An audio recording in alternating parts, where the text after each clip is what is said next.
Senang berjumpa dengan Anda kembali. Mudah-mudahan antum semua yang menyaksikan tayangan ini semakin sehat, semakin bahagia, semakin sukses, semakin mudah urusan dunia akhirat yang diridhai Allah Ta'ala. Dan insya Allah berkat menyaksikan tayangan ini, hati menjadi semakin tenang, ya, urusan menjadi mudah, masalah pun selesai, dan terhindar dari bencana dunia maupun akhirat. Amin, Allahumma amin. Saudaraku yang dimuliakan Allah, kita bertemu kembali dalam kajian kitab Al-Hikam, dan ini episode yang ketiga. Di episode ini kita insya Allah akan belajar tentang ilmu tauhid, tentang ilmu tauhid, bagaimana hanya bergantung kepada Allah Subhanahu wa Ta'ala. Hikmah yang pertama dari Syekh Ibn Athaillah rahimahullah dalam kitab Al-Hikam berbunyi, min alamatil i'timadi 'alal 'amali nuqsanur raja'i 'inda wujudiz zalal. Salah satu tanda artinya ada banyak tandanya. Salah satunya adalah yang seperti ini. Salah satu tanda seseorang bersandar, bertumpu, mengandalkan, bergantung pada amal-amalnya adalah berkurangnya rasa harap kepada Allah Ta'ala saat terjerumus pada kesalahan atau dosa. Saudaraku yang dimuliakan Allah Ta'ala, sebetulnya kita semua tahu agama kita ini Islam dibangun atau berdiri di atas 3 pondasi, yaitu Islam, iman, dan ihsan. Ya, ada Islam, ada iman, dan ihsan. Kita harus meningkatkan kualitas kita, bukan sekedar menjadi muslim, tapi muslim yang betul-betul mukmin dan muhsin. Nah, kitab Al-Hikam ini akan membuat kita menjadi seorang muhsin, orang yang mencapai derajat ihsan, ya, maqam yang tertinggi. Karena pangkat ihsan bukan sekedar sholat, ya, sholat dengan cara yang benar, sholat dengan cara yang baik, tapi sholat dengan penuh keimanan akan surga dan neraka, dan sholat dengan penuh keimanan dilihat oleh Allah Subhanahu wa Ta'ala. Tentu kualitas sholat orang yang seperti ini beda dengan kualitas orang yang sholat dengan sekedar menjalankan cara-cara sholat, ya, atau etika dalam sholat tanpa hati yang merasa dilihat oleh Allah Subhanahu wa Ta'ala. Karena itu kita perlu mempelajari kitab Al-Hikam ini sampai selesai, sampai khatam insyaallah, karena kita ingin menjadi muhsin, seorang yang mencapai derajat ihsan. Seorang muslim, dia akan beramal soleh karena mengharapkan surga dan demi menghindari siksa api neraka. Ya, seorang muslim untuk masuk surga dia beramal soleh, untuk selamat dari siksa api neraka dia beramal soleh dan tinggalkan maksiat. Ini seorang muslim. Seorang mukmin, ya, dia beramal soleh, dia dengan amal solehnya itu mensyukuri karena dia telah bisa beramal soleh.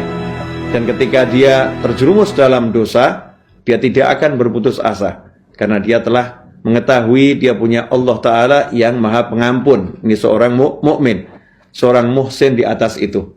Ya, saat dia taat maupun tergelincir dalam kemaksiatan, hatinya selalu mengharapkan Allah Subhanahu wa Ta'ala. Kalau dia taat karena dia mengharapkan ridhonya Allah Ta'ala. Kalau dia terjerumus dalam kemaksiatan, dia mengharapkan ampunan Allah Subhanahu wa Ta'ala. Nah, karena itu Ibn Athaillah menyatakan salah satu tanda orang yang bergantung dengan amalnya atau bergantung pada amalnya, mengandalkan amalnya. Maksudnya apa? Maksudnya muslim itu harus punya amal yang banyak. Ya, muslim harus punya amal yang banyak, amal yang hebat, amal yang berkualitas, dan kuantitasnya juga hebat. Akan tetapi, jangan jadikan amalmu sebagai sandaran.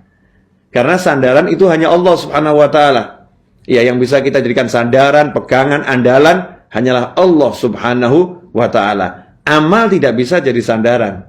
Ya, karena amal adalah makhluk, amal adalah ciptaan. Sementara Al-Khaliq wallah, penciptanya adalah Allah Subhanahu wa Ta'ala.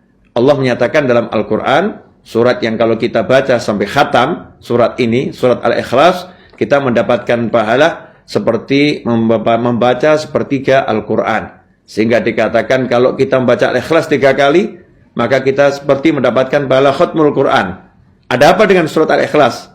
Diawali dengan Qul huwallahu ahad. Katakanlah Allah yang Maha Esa, Allahus Somad. Allah tempat bergantungnya segala sesuatu.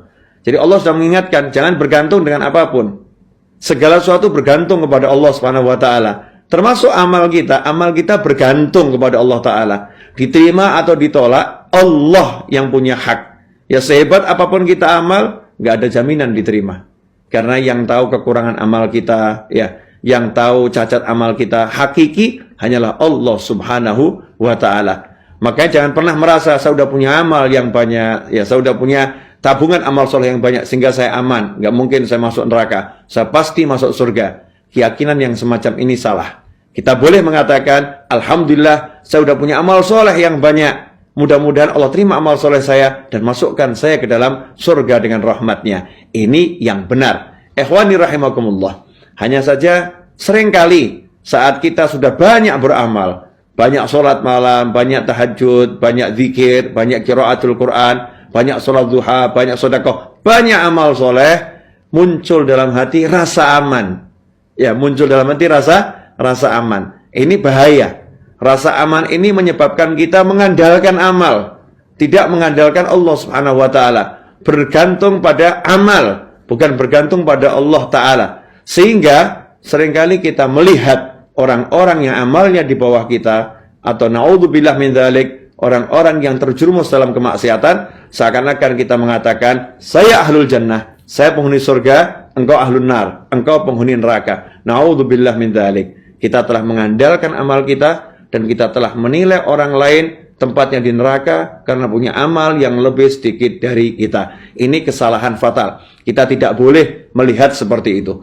Kita harus melihat bahwasannya sebesar apapun amal kita, surga neraka milik Allah Subhanahu wa taala. Sekecil apapun amal orang lain, surga neraka milik Allah Subhanahu wa taala. Betul, Allah telah menjanjikan rahmatnya Allah dekat dengan muhsinin, dekat dengan orang-orang yang suka berbuat baik. Kalau mau masuk surga dengan rahmat Allah, ya kita harus punya amal soleh yang banyak. Tapi jangan sekali-kali bergantung dengan amal soleh kita. Harus bergantung kepada Allah Subhanahu wa ta'ala. Nah, orang yang bergantung pada amal solehnya, ketika dia banyak amal soleh, kemudian suatu ketika tergelincir dalam kesalahan, dia menjadi putus asa. Waduh, gimana ini ya? Percuma sholat saya selama sekian tahun. Percuma zikir saya sekian banyak. Ternyata hari ini saya terperosok dalam kemaksiatan yang luar biasa. Allah pasti benci saya. Allah nggak suka sama saya. Allah pasti akan masukkan saya ke dalam neraka. Dia mengukur surga dan neraka dengan amal solehnya atau dengan kemaksiatan. Ini salah fatal. Ingat saudaraku yang dimuliakan Allah, saat engkau taat Tuhanmu Allah, saat kita terjerumus dalam kemaksiatan, Tuhan kita juga Allah. Lantas bagaimana sikap kita? Kalau taat, syukuri. Ya, dan terus kejar taat itu sebanyak mungkin. Kalau kita terjerumus dalam kemaksiatan, jangan berputus asa. Ya, jangan berputus asa, langsung datangi Allahnya. Minta maaf, minta ampun kepada Allah Subhanahu wa taala, pasti Allah akan mengampuni. Pasti Allah akan memaafkan. Karena itulah Allah taala menjanjikan ampunan buat orang-orang yang mau minta ampun.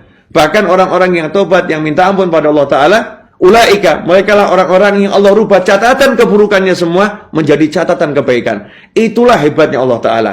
Itulah bentuk kasih sayang Allah yang unlimited, maha pengasih, maha penyayang. Yang berbuat dosa, yang minta maaf, bukannya dihukum, justru diampuni dan diberi bonus. Upaya minta maafnya itu menjadi amal soleh.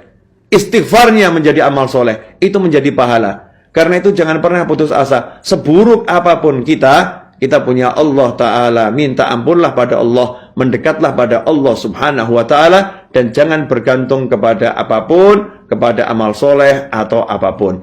Ikhwani rahimakumullah, ini mukadimah dari hikmah yang pertama. Ya, hikmah yang pertama mengatakan, salah satu tanda seseorang yang bergantung kepada amalnya adalah berkurangnya rasa harap kepada Allah saat terjerumus dalam kesalahan. Apa yang saya sampaikan ini baru mukadimah menjelaskan hikmah yang pertama itu. Insyaallah episode berikutnya kita akan belajar masih di hikmah yang pertama ini, tapi dengan penjelasan yang lebih luas. Semoga berkah dan manfaat. Jangan lupa setelah Anda saksikan tayangan ini, Anda share, bagi kepada orang banyak.